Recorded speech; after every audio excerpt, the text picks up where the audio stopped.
آج ایک نئے انداز سے میں آپ کے سامنے ماہ رمضان المبارک کے پہلے عشرے کے سلسلے میں جو رحمت کا عشرہ ہے، یعنی شروع کے 10 دن و رات یہ رحمت کے ہیں۔ یوں تو اگر میں کہوں تو غلط نہ ہوگا کہ یہ رحمت کا سلسلہ شب برات ہی سے شروع ہو جاتا ہے، اور شب برات اللہ عز و جل گناہوں کو معاف فرما کر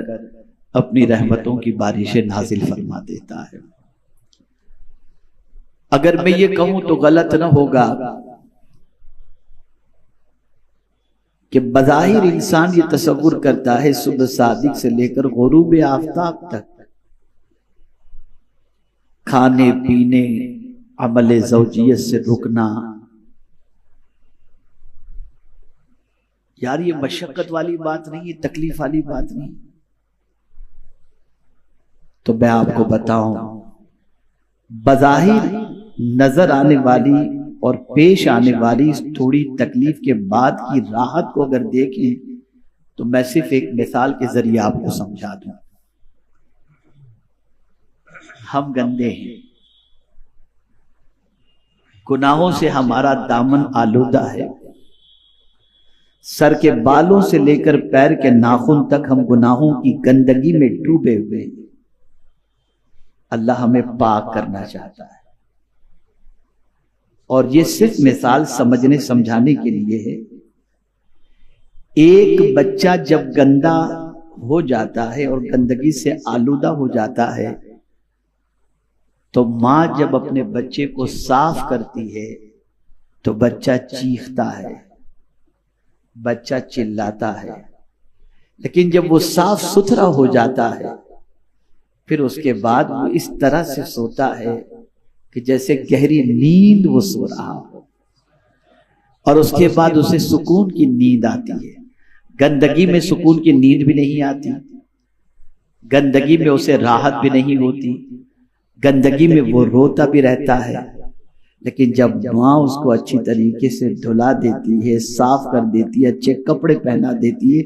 پاؤڈر لگا دیتی ہے، خوشبو لگا دیتی ہے، بدبو اس کے بدن سے نہیں آتی، پھر اس کی پوزیشن ایسی ہوتی ہے، ایسی گہری نیند وہ سو جاتا ہے کہ جیسے کوئی سکون سے سویا ہوا ہو۔ بس یہ 1 مہینے کی ہماری صفائی کا پروسیجر ہے، اور اس سے ہمارے گناہ اس طریقے سے انشاءاللہ صاف ہو جائیں گے کہ اس کے بعد اگر ہم نے اپنے دامن کو گناہوں سے آلودہ نہ کیا اور ایمان پر ہمارا خاتمہ ہوا تو انشاءاللہ العظیم قبر کے اندر اس طرح سے سوئیں گے کہ اعلیٰ حضرت عظیم البرکت امام عشق و محبت کے شعر کی روشنی میں سوتے ہیں ان کے سائے میں کوئی ہمیں جگائے کیوں۔ یوں تو آپ بقید حیات بھی اگر مدینہ منورہ چلے جائیں تو اتنی سکون کی نیند آتی ہے، اللہ اکبر۔ میں اگر یہ کہوں تو غلط نہ ہوگا کہ یقین مانیں کہ جتنی سکون کی نیند مدینے میں آتی ہے اتنی سکون کی نیند دنیا میں کہیں نہیں آتی۔ اس کو کسی نے بہت اچھے انداز سے سمجھایا ہے اور یوں کہا ہے، تھکا ہوا بچہ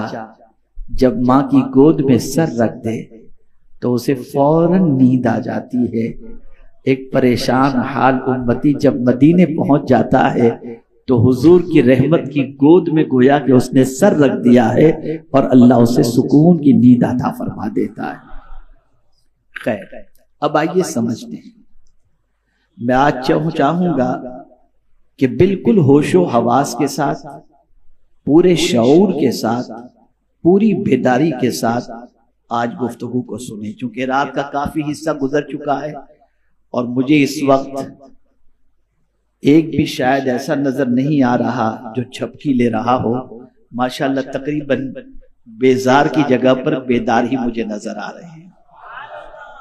اب آئیے سمجھتے ہیں، اللہ کے رسول صلی اللہ علیہ وسلم نے ماہ رمضان کے پہلے عشرے کے بارے میں فرمایا،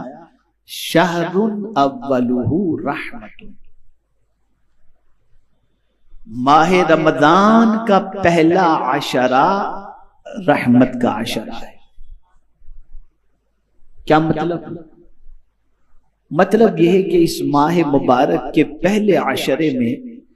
اللہ کی رحمت کی موسلادھار بارش ہوتی ہے، رحمت کے دروازے کھول دیے جاتے ہیں۔ اب اس رحمت سے فائدہ اٹھانے والوں کو چاہیے کہ اس رحمت سے فائدہ اٹھائے، اس کو محسوس کرے، اس کی تلاش کرے۔ جس طریقے سے آقا کریم صلی اللہ تعالی علیہ وسلم کی سنت مبارکہ ہے کہ مسجد میں داخل ہوتے وقت جو دعا ہم پڑھتے ہیں وہ کون سی دعا ہے؟ اللہم افتح لی، بولیے ابواب رحمتک۔ ہم دن میں 5 مرتبہ اگر مسجد میں نماز کے لیے جاتے ہیں تو ہم اللہ کی بارگاہ میں دعا کرتے ہیں، اے اللہ رحمتوں کے دروازے ہم پر کھول دے۔ لیکن شاید ہی کوئی ایسا ہو جو رحمت کے تجسس کے ساتھ، رحمت کی فکر کے ساتھ، رحمت میں نہانے کے ساتھ، رحمت کے حصول کی غرض سے مسجد میں داخل ہوتا ہو۔ آیا جلدی گھسا، کھڑا ہوا، نماز پڑھا، سیدھا نکل گیا۔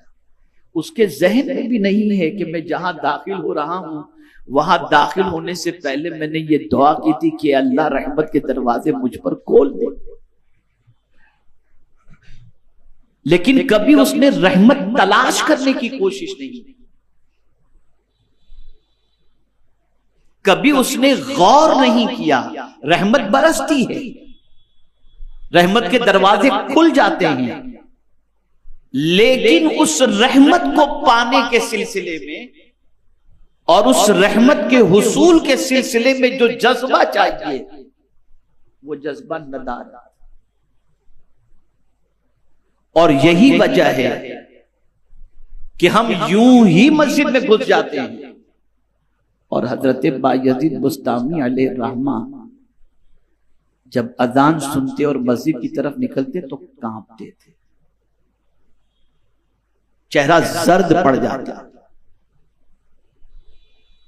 جب ان سے کوئی کہتا کہ آپ مسجد میں جاتے وقت، نماز کے لیے جاتے وقت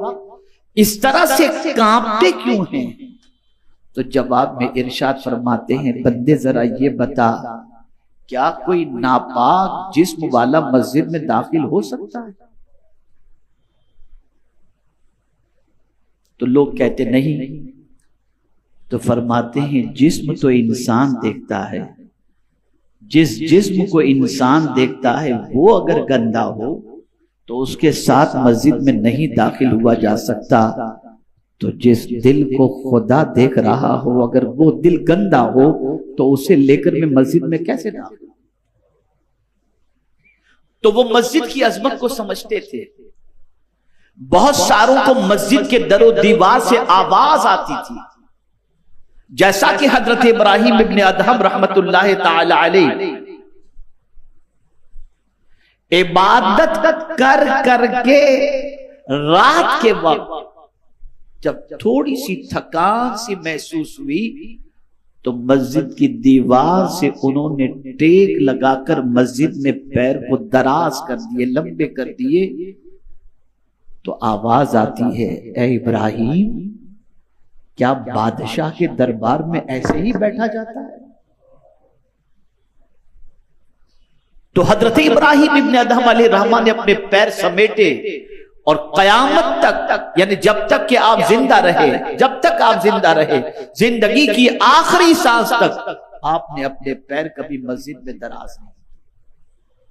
ہم تو آئے بے خوف و خطر، کوئی ٹینشن نہیں، یوں کھڑے ہوئے، یوں ہنسی مذاق، یوں یہ بس چل دیے۔ تو جس طریقے سے مسجد میں داخل ہوتے وقت ہم دعا کرتے ہیں، اے اللہ ہم پر رحمتوں کے دروازے کھول دے، اور رحمت کی تلاش نہیں کرتے، رحمت کی جستجو نہیں ہوتی، رحمت کو پانے کی فکر نہیں ہوتی، رحمت کی طرف توجہ نہیں ہوتی، اور یوں ہی آتے ہیں نماز پڑھتے ہیں چلے جاتے ہیں، یہ اللہ کا کرم ہے کہ ثواب سے مالا مال تو کر دیتا ہے، لیکن جو اس کی رحمتیں نچھاور ہو رہی ہوتی ہیں ان سے ہم کما حقہ فیضیاب نہیں ہو پاتے۔ ورنہ آپ کیا سمجھتے ہیں، یہ اس وقت آپ اور ہم جو بیٹھے ہوئے ہیں، ایک تو مسجد بھی ہے اور پھر علم کی محفل بھی ہے، آپ جانتے ہیں ہم کہاں بیٹھے ہوئے ہیں؟ یہ جنت تو ہے روئے زمین کی، بظاہر ہمیں یہ چھت نظر آ رہی ہے، لیکن سیدنا فاروق اعظم رضی اللہ تعالیٰ عنہ ارشاد فرماتے ہیں جب کوئی علم کی محفل کے اندر بیٹھتا ہے تو اللہ اپنی چادر رحمت اس پر تان دیتا ہے۔ تو بظاہر ہم علم کی محفل کے اندر موجود ہیں، لیکن حقیقت یہ ہے کہ ہم پر اللہ کی چادر رحمت تنی ہوئی ہے۔ اسی لیے صحابہ دین کی محفل میں شریک ہوتے تھے، جاتے تھے، اسی لیے ایسی محفلوں میں بیٹھنے والوں کی عظمتیں بیان کی گئیں، بلکہ حدیث مبارکہ میں آقا کریم صلی اللہ علیہ وسلم نے ارشاد فرمایا عالم بنو یا طالب علم بنو یا عالم سے محبت، عالم کی بات سننے والے بنو یا عالم سے محبت کرنے والے بنو، پانچویں نہ بننا ورنہ ہلاک ہو جاؤ۔ یہ وہ محفلیں ہیں جہاں اللہ کی رحمت سایہ فگن ہوتی ہے، لیکن وہ رحمت نظر کس کو آتی ہے؟ اس رحمت کی بارشوں کو کون محسوس کرتا ہے؟ تو میرے پیارے آقا صلی اللہ علیہ وسلم کے پیارے دیوانوں، جس کا تعلق اپنے رب سے اور اس کے پیارے حبیب صلی اللہ علیہ وسلم سے جڑ جاتا ہے،